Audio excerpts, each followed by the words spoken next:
11টার দিকে আমার এটা নাস্তা আসে, অলরেডি চলে আসছে, স্যুপ চলে আসছে, আমার হাজব্যান্ড গরম করে দিচ্ছে, আমি লেট করে খাচ্ছি আর কি। আমাদের বেবি ঘুমাচ্ছে।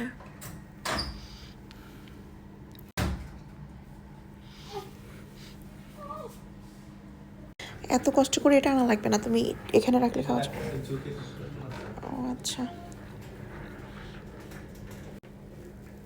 কত কষ্ট করে আমার জন্য।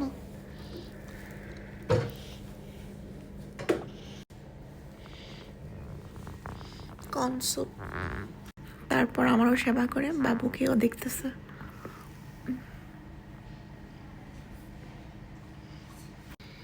আর এইদিকে হচ্ছে আমার মা সারা রাত জেগেছিল, ঘুমাচ্ছে এখন। ঠিক আছে, খাচ্ছি। ঠিক আছে গাইস, এখন এই পর্যন্তই। আল্লাহ হাফিজ। আমি একটু অসুস্থ, সবাই আমার জন্য দোয়া করবেন।